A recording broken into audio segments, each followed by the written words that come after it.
My husband doesn't like to go out much.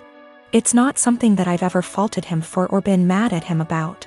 We've never gotten in fights about it till now, and it's something he told me up front when we had first gotten in the relationship 4 years ago. I'm never going to be the kind of person that likes to go out a lot. I just want to hang out at home. And I of course said that it was fine because that's not a flaw to me, it's just a character trait. I used to suffer from depression due to a lot of traumas in my life. I found it really hard to go outside at all, and especially alone. I missed out on a lot of experiences because of this. In our first year of dating, he got me to have more confidence in myself, so I stopped hiding. I got a therapist and have been on a wonderful little antidepressant. We got married 1 year later and I'm still happier than I have ever been, and I'm incredibly grateful to have him in my life. That hasn't changed one bit. Now, I know that this isn't what he does. I know that he doesn't stay inside because he's depressed, it's because it's in his nature to be a house cat. And like I said, I'm still fine with that. Lately he's not okay with me doing this, though.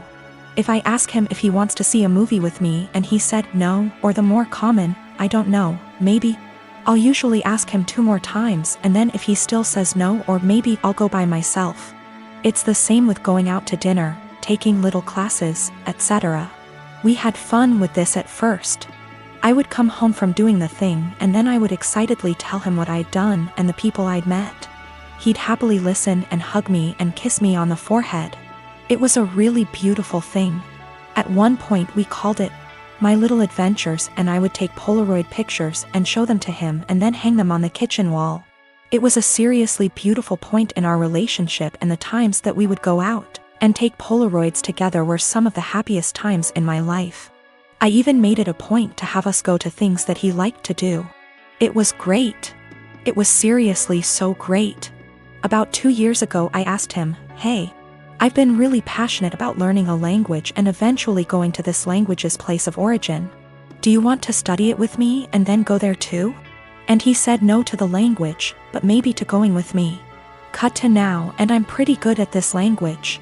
I decided about 4 months ago that I am going to this place. I asked he would still like to come with me, and he said no and got kind of upset that I had learned this language without him. "You're the one that's going to know anything. There's really no point in me going." I was kind of taken aback because during the process he was really supportive. I didn't really push it, but I apologized and went somewhere else to clear my head about things, and we were fine later on that day. I bought the tickets for me and my mother to go to the place about 4 weeks ago, and ever since then, things have been really tense. If I ask him to do minor things, like come to the grocery store with me, he gets a bit of an attitude. I can tell that he knows this is ridiculous though, because he'll say sorry almost immediately and be sad and quiet the rest of the time. I've tried to talk to him about what's bothering him, but he keeps either saying that it's nothing and he doesn't want to talk about it, or will tell me not to press it and then get mad and leave. I don't know what to do at this point. Our relationship has been so great, but I can feel things being strained. I can feel him kind of slipping away. I don't know what to do. I thought about buying him a ticket to the place anyway and surprising him, because I really would love it if he could go with me, and I know for a fact it's somewhere he's always been interested in. But I also don't want to force him, because I hate forcing people to do things. However, I also don't want to stop having these experiences for myself just because he doesn't want to. I've never faulted him for wanting to be at home, so why is he faulting me for wanting to be outside? I don't know how to talk to him or what to say. If I have to stop doing things, then I guess I will. But I also feel bad for having to stop, but it's not worth getting a divorce over or having things escalate that bad. I just don't know what to do or where to go from here. We had a bit of a long talk. I'm kind of a mix of exhausted, drained, and excited now. He said he feels like he's drowning in my success. I said I would learn a language, and I did it. I said I would lose 180 pounds, and I did it earlier in our relationship and got the skin surgery. I have a pretty stress-free job, and it's getting to him. He's been trying really hard to just be happy, but it's hard. He understands that it's wrong to feel this way, and between feeling guilty about it and feeling this way at all, it's just been taking its toll. He also has a skin condition that makes him feel cautious of going outside, especially in another country. I never thought this would be the problem, because he's always acted as though it's not a bother to him at all and he doesn't care. He's going to keep trying though. And to seek therapy independent of me because he thinks that he also may really be suffering from depression. Now, I have to say that we do have communication problems. Our friendship, 2 years before dating, started off long distance in Antwerp, so we're still kind of better with text talking than out loud speaking. Sometimes we have a hard time saying when things are bothering us out loud. So we'll text it out and then read off of that text because we find it hard to verbalize, and sometimes we just take things harder than we should. We've agreed to go to marriage counseling and we're making an appointment together tomorrow, so there are good things afoot. For more good news, he's agreed to go on vacation with me and my mother. I messed up in this, too. I like to think that hearing maybe or other apathetic answers instead of just yes or no didn't bother me, but it did. And sometimes, as some people pointed out, I would get kind of passive-aggressive about it. I'd ask him simply because it meant that I tried at times. I'm not proud of it, but it happened. I'm going to work on that more in myself as well. I am a 30-years-old male, and I got married 2 weeks ago. I was married before, but it ended after I found out that my older brother Thomas, 34 years old, got involved with my first wife. It was devastating because we were close and had a great relationship. I also helped him so much while he was struggling, and seeing how he repaid me hurts to this very day. I stopped talking to him and Mom and Dad forced me to keep it a secret, and because I was too weak to argue with them, I just kept my own distance.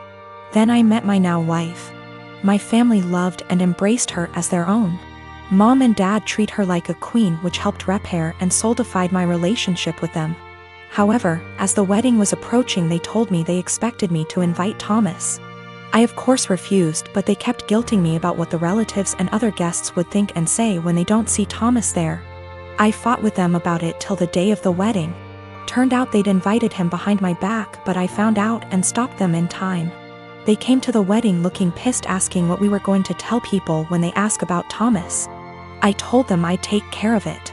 And what I did was take a moment while everyone was paying attention, grabbed the mic and flat out announced this and said, "The reason I didn't invite Thomas to my wedding is because I was worried he'd steal my now wife just like he stole the first one."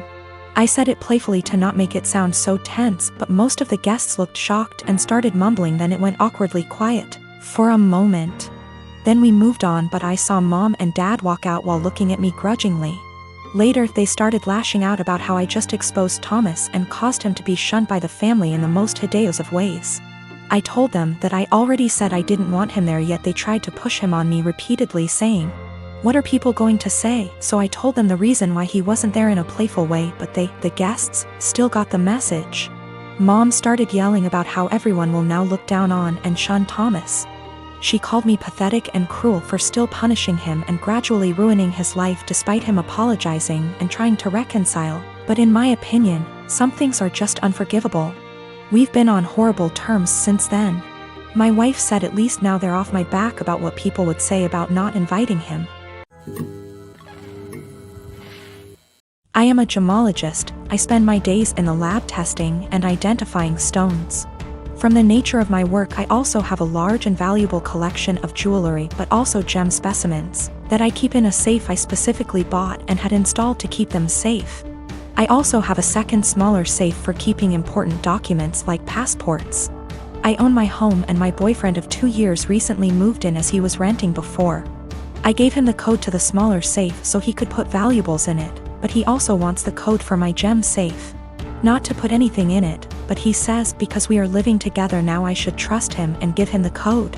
I've said no because he has no reason to open the safe, as the only thing it's used for is storing my collection. He said he has no interest in my gem collection, doesn't want to look at them, but still wants the code to access them. This is causing tension because he says I should give it to him as a show of trust, and I said no. Because he literally has no reason to go in there, so he doesn't need the code. This is a 6-figure collection, so I'm not being difficult over a few little gems here. I am the only one who knows the code. The safe weighs nearly half a ton, it's bolted to the floor and wall, and is from a company who makes safes, vaults and strong rooms for jewelers. You could bring the house down around it and it would still be intact. All of the gems and jewelry in the safe are mine and mine alone. I do not keep any clients' jewelry at home. For my other business doing valuations, I rent a separate space and keep client items there.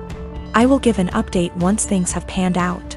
I've moved all of my personal docs out of the little safe and into my gem safe.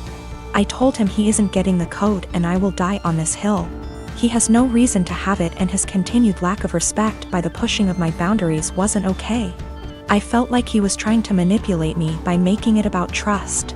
After a lot of back and forth, he finally admitted that he wanted access to the safe, because he didn't feel like I was sharing the whole house with him. Because I insisted on a tenancy agreement rather than just letting him move in. And he didn't like that part of where he lived was off limits to him. He was also insecure and resented that I have more money than him and own a home whilst he doesn't. He had made a few comments about this before, but I didn't realize it was such a big issue for him.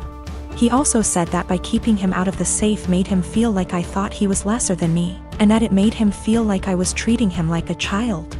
I told him if that's how he feels, then this is not the right relationship for either of us, and that it was best we break up. He was shocked that I was ending things over this, cried and asked me to reconsider. When I said no, he then got angry. Called me a stuck-up B*TCH, said he was better off without me anyway, and went to his friends. I told him via text he had 30 days before he had to leave, as per the tenancy agreement. So he didn't need to stay at a friend's. He said he would be gone by the end of the week. 2 days later he came back and packed up all of his stuff and left. He's staying with his friend now. I have changed all the locks. I have an alarm and CCTV system that's professionally monitored, and I have changed the verbal password I have to give when you call up as a precaution. I've checked all of my collection and it hasn't been touched. I also am giving my solicitor the code and safe deposit details to be passed to my executor in the event of my death. I feel horrible because despite all of this I love him. I should have a partner who not only respects my boundaries but takes an interest. I'm pretty cut up right now and missing him, but I know I'll be okay. I have great friends and family around me. Also, diamonds are a girl's best friend, and I have a few knocking around to help cheer me up. I am a 19-year-old man. On Thursday, a person I had a major crush on in high school, but who rejected me, messaged me out of the blue. She had never contacted me without my contacting her first. And at one point I realized she had me blocked on social media, and so I found it odd that she was suddenly being friendly. After sending a couple of greetings / questions about how I've been, she said that she was going to have some people over and wanted to know if I would get the beer.